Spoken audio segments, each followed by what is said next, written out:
कि आपने समय भी निकाला और बहुत गंभीरता के साथ अपनी बातें रखी। लेकिन मेरा आपसे आग्रह है कि अब तक जो कुछ भी चर्चाएं, डिस्कशन हुआ है, उसमें सभी राज्य इन्वॉल्व है, अफसर लेवल पे इन्वॉल्व है, दुनिया के अनुभवों को भी शेयर, लेकिन फिर भी मुख्यमंत्रियों का अपना एक विशेष अनुभव होता है।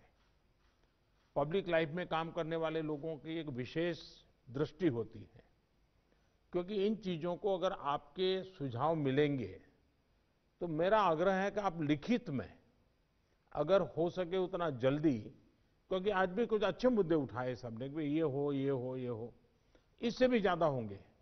ये अगर मिल जाएंगे तो हमें अपनी स्ट्रेटेजी वर्कआउट करने में सुविधा होगी। और ये कोई किसी पे थोप नहीं सकता है। भारत सरकार निर्णय करे कि हम ये करेंगे और राज्य सरकार, ऐसा नहीं हो सकता। हम सबको मिलकर के ही इस चीज को आगे बढ़ाना पड़ेगा और इसलिए सबके विषयों का बड़ा महत्व है। कोरोना संक्रमण से जुड़े जो प्रेजेंटेशन हुए उनमें भी काफी जानकारियां उभर कर आई हैं। आज मैं प्रारंभ में कुछ मुख्यमंत्रियों से बात की थी जहां स्थिति जरा बिगड़ रही है। जहां तक वैक्सीन का सवाल है, वैक्सीन की स्थिति और डिस्ट्रीब्यूशन को लेकर भी जो कुछ भी चर्चाएं हुई हैं, एक प्रकार से मीडिया में जो चलता है वो अलग चीज होती है। हमें तो इन चीजों को ऑथेंटिकली ही आगे बढ़ना पड़ेगा, क्योंकि हम सिस्टम का हिस्सा है। लेकिन फिर भी काफी चित्र स्पष्ट हुआ है। एक समय था जब हम सभी के सामने चुनौती एक अनजान ताकत से लड़ने की थी, लेकिन देश के संगठित प्रयासों ने इस चुनौती से मुकाबला किया, नुकसान को कम से कम रखा। आज रिकवरी रेट और फर्टिलिटी रेट दोनों ही मामलों में भारत दुनिया के अधिकतर देशों से बहुत संभली हुई स्थिति में है। हम सभी के अथक प्रयासों से देश में टेस्टिंग से लेकर ट्रीटमेंट का एक बहुत बड़ा नेटवर्क आज काम कर रहा है। इस नेटवर्क का लगातार विस्तार भी किया जा रहा है। पीएम केयर्स के माध्यम से ऑक्सीजन और वेंटिलेटर्स उपलब्ध कराने पर भी विशेष जोर है। कोशिश ये है कि देश के मेडिकल कॉलेज और जिला अस्पतालों को ऑक्सीजन जनरेशन के मामले में सेल्फ सफिशिएंट बनाया जाए। इसलिए अभी 160 से ज्यादा नए ऑक्सीजन प्लांट्स के निर्माण की प्रक्रिया ऑलरेडी शुरू की गई है। पीएम केयर फंड से देश के अलग अलग अस्पतालों को हजारों नए वेंटिलेटर्स मिलने भी सुनिश्चित हुए हैं। वेंटिलेटर्स के लिए पीएम केयर फंड से 2000 करोड़ रुपए ऑलरेडी स्वीकृत किए गए हैं। साथियों, कोरोना के मुकाबले के बीते 8-10 महीने के अनुभवों के बाद देश के पास पर्याप्त डेटा है। कोरोना के मैनेजमेंट को लेकर एक व्यापक अनुभव है। आगे की रणनीति बताते समय हमें बीते कुछ महीनों के दौरान देश के लोगों ने, हमारे समाज ने कैसे रिएक्ट किया है, कैसे रिस्पॉन्ड किया है, मुझे लगता है इसको भी हमें समझना होगा। देखिए, कोरोना के दौरान भारत के लोगों का व्यवहार भी एक तरह से अलग अलग चरणों में रहा है और अलग अलग जगह पे अलग अलग रहा है। जैसे हम मोटा मोटा देखें तो पहला चरण था, बड़ा डर था, खौफ था, किसी को ये समझ नहीं आ रहा था कि उसके साथ क्या हो जाएगा, और पूरी दुनिया का हाल था। हर कोई पैंडेमिक में था, पैंडेमिक के कारण पैनिक में था और उसी हिसाब से हर कोई रिएक्ट कर रहा था। हमने देखा प्रारंभ में आत्महत्या तक की घटनाएं घटी थी। पता चला कोरोना हुआ तो आत्महत्या कर दी। इसके बाद धीरे धीरे दूसरा चरण आया। दूसरे चरण में लोगों के मन में भय के साथ साथ दूसरों के लिए संदेह भी जुड़ गया। उनको लगा कि भाई इसको कोरोना हो गया, मतलब कुछ गंभीर मामला है, दूर भागो। एक प्रकार से घर में से भी नफरत का माहौल बन गया और बीमारी की वजह से समाज में कटने का डर लोगों को लगने लगा। इस कारण कोरोना के बाद कई लोग संक्रमण को छिपाने लगे। उनको लगा कि ये तो बताना नहीं चाहिए, कुछ समाज में मैं कट जाऊंगा। अब उसमें से भी हम धीरे धीरे समझे लोग बाहर आए, तीसरा चरण शुरू हुआ और तीसरे चरण में लोग काफी हद तक संभलने लगे। अब संक्रमण को स्वीकारने के लगे और अनाउंस भी करने लगे, भाई मुझे तकलीफ है, मैं आइसोलेट कर रहा हूं, मैं क्वारंटाइन कर रहा हूं, आप भी करिए। जो एक प्रकार से लोग भी अपने आप से लोगों को समझाने लगे। लेकिन आपने भी देखा होगा कि लोगों में अधिक गंभीरता भी आने लगी और हमने देखा कि लोग अलर्ट भी होने लगे। और इस तीसरे चरण के बाद हम चौथे चरण में पहुंचे। जब कोरोना से रिकवरी का रेट बढ़ा तो लोगों को लगता है कि ये वायरस नुकसान नहीं कर रहा है, ये कमजोर हो गया है। बहुत से लोग ये भी सोचने लगे हैं कि अगर बीमार हो भी गए तो ठीक हो जाएंगे। इस वजह से लापरवाही का ये स्टेज बहुत बड़ा व्यापक हो गया है। और इसीलिए मैंने हमारे त्योहारों की शुरुआत में ही स्पेशली राष्ट्र के नाम संदेश दे करके सबको हाथ जोड़ करके प्रार्थना की थी कि भाई ढिलाई मत बरतिए, क्योंकि कोई वैक्सीन नहीं है, दवाई नहीं है, हमारे पास एक ही रास्ता बचा है, हम हर एक को कैसे अपने अपने आप बचाएं। और हमारी जो गलतियां हुई वही एक खतरा बन गया, थोड़ा ढिलाई आ गई। इस चौथे चरण में लोगों को कोरोना की गंभीरता के प्रति हमें फिर से जागरूक करना ही होगा। हम एकदम से वैक्सीन पर शिफ्ट तो जिसका काम करना है करेंगे, हमें तो कोरोना पर ही फोकस करना है। हमें किसी भी हालत में ढिलाई नहीं बरतने देनी है। हाँ, शुरू में कुछ बंधन इसलिए लगाने पड़े ताकि व्यवस्थाएं भी विकसित करनी थी, लोगों को थोड़ा एजुकेट भी करना था। अब हमारे पास टीम तैयार है, लोग भी तैयार हैं। थोड़ा आग्रह रखेंगे तो चीजें संभल सकती हैं। तो जो जो चीज हम तैयार करें उसको जरा इंप्लीमेंट करें। और हमें आगे अब कोई बढ़े नहीं, इसकी चिंता जरूर करनी होगी, कोई नई गड़बड़ न हो। आपदा के गहरे समंदर से हम निकले हैं, ये हम मान के चले। इतना बड़ा देश, दुनिया मानती थी कि भारत तो नहीं संभल पाएगा। आपदा के गहरे समंदर से हम निकलकर हम किनारे की तरफ बढ़ रहे हैं। हम सभी के साथ वो पुरानी जो एक शेर शायरी चलती है, ऐसा ना हो जाए कि हमारी किश्ती भी वहां डूबी जहां पानी कम था। ये स्थिति हमें नहीं आने देनी है। साथियों, आज हम दुनिया भर में देख रहे हैं कि जिन देशों में कोरोना कम हो रहा था, आपको पूरा चार्ट बताया कैसे तेजी से संक्रमण फैल रहा है। हमारे यहां भी कुछ राज्यों में ये ट्रेंड चिंताजनक है ही है। इसलिए हम सभी को, शासन प्रशासन को पहले से भी अधिक जागरूक, अधिक सतर्क रहने की जरूरत है। हमें ट्रांसमिशन को कम करने के लिए अपने प्रयासों को जरा और गति देनी होगी। टेस्टिंग हो, कंफर्मेशन, कॉन्टैक्ट ट्रेसिंग, डेटा, इन सारी जुड़ी किसी भी तरह की कमी को हमें सर्वोच्च प्राथमिकता देते हुए उसको ठीक करना होगा। पॉजिटिविटी रेट को 5% के दायरे में लाना ही होगा। और मैं मानता हूं छोटी छोटी इकाइयों पर कहिए कि भाई एक क्यों बढ़ा, आधा क्यों बढ़ा, 2 क्यों बढ़ा। हम राज्य के स्केल पर चर्चा करने के बजाय अब जितनी लोकलाइज चर्चा करेंगे शायद हम एड्रेस जल्दी कर पाएंगे।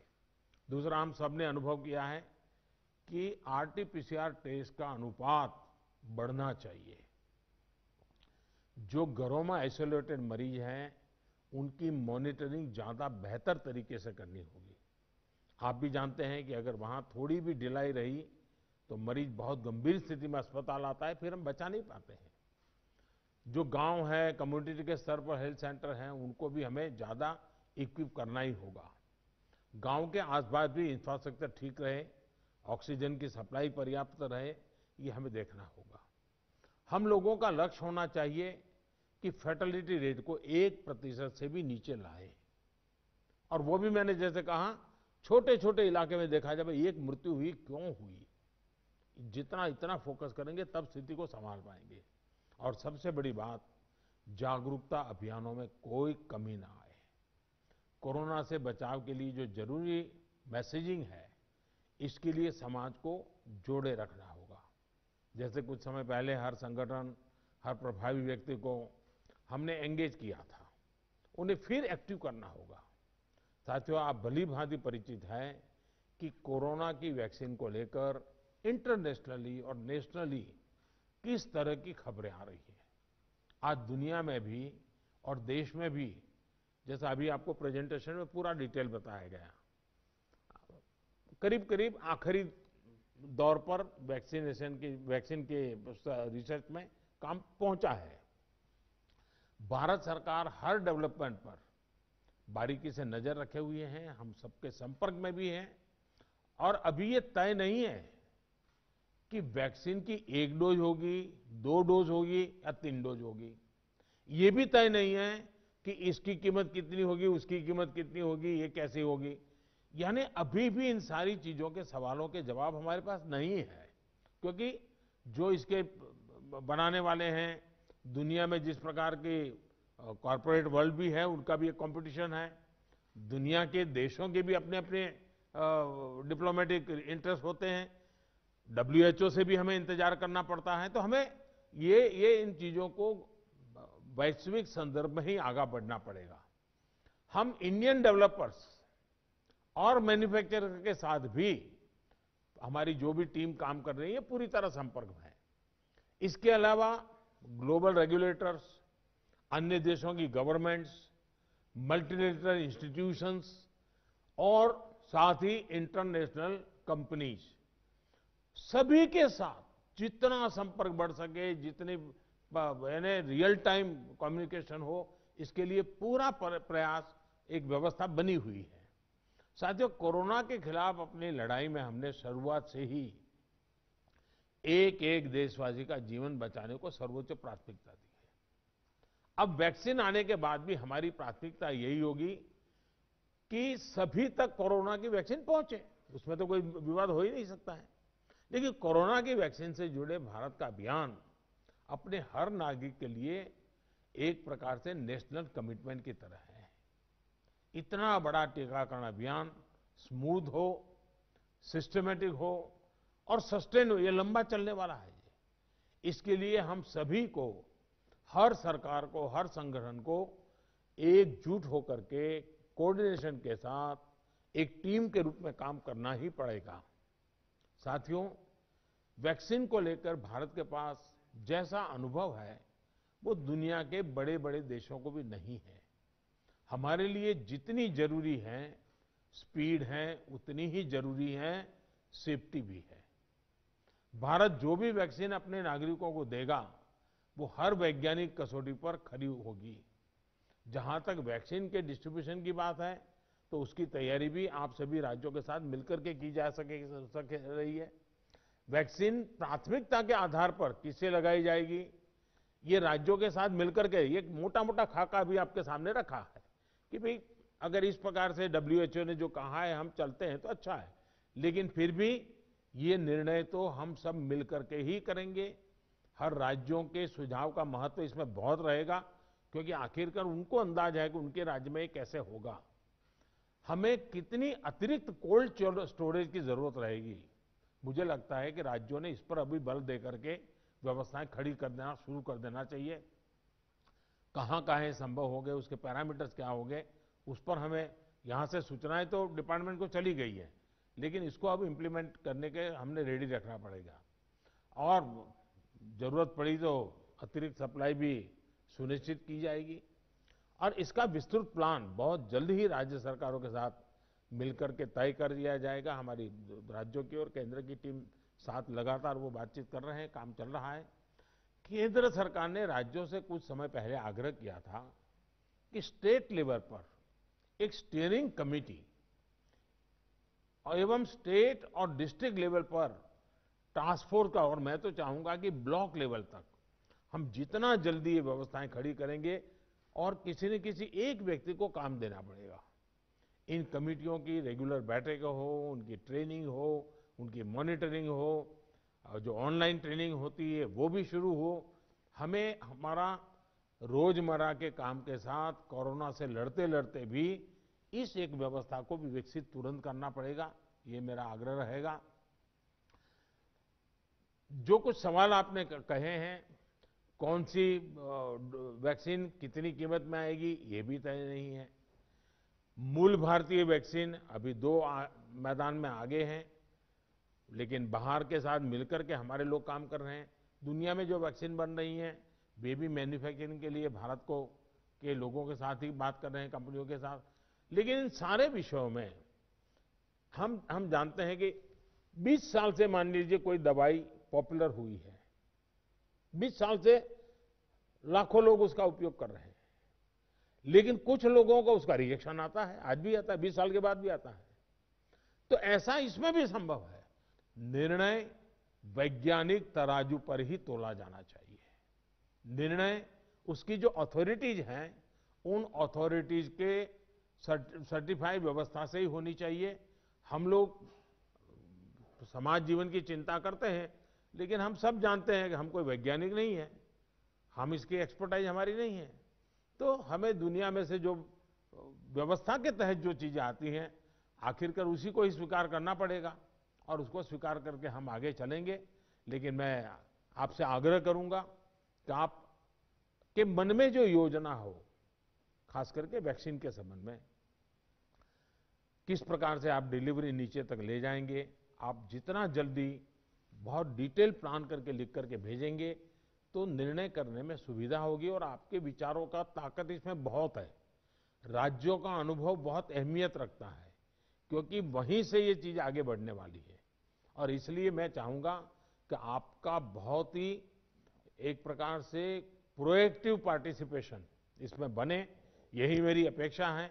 लेकिन मैंने पहले ही कहा, वैक्सीन अपनी जगह पे है, वो काम होना है, करेंगे, लेकिन कोरोना की लड़ाई जरा भी ढीली नहीं पड़नी चाहिए, थोड़ा सा भी ढिलास नहीं आनी चाहिए। यही मेरी आप सबसे रिक्वेस्ट है। आज मेरी तमिलनाडु और पुडुचेरी के मुख्यमंत्रियों से बात करने का मुझे अवसर मिला। आंध्र से मैं फोन नहीं कर पाया था सुबह। एक साइक्लोन हमारे पूर्वी तट पे एक्टिव हुआ है, वो कल शायद तमिलनाडु, पुडुचेरी और आंध्र का कुछ हिस्सा वहां पर आगे बढ़ रहा है। और सारी भारत सरकार की टीमें बहुत एक्टिव हैं, सब लोग गए हैं। मैंने आज 2 आदरणीय मुख्यमंत्री जी से बात की थी, आंध्र के मुख्यमंत्री जी से अभी इसके बाद बात करूंगा। लेकिन सबके लिए पूरी तरह भारत सरकार और राज्य सरकारें मिल करके, और पहला काम खाली करवाना, लोगों को बचाना, इस पर हमारा जोर रहे। फिर एक बार मैं आप सबका बहुत आभारी हूं, आप सबने समय निकाला। लेकिन मैं आग्रह करूंगा कि आप जल्दी से मुझे कुछ न कुछ जानकारियां भेजिए। धन्यवाद।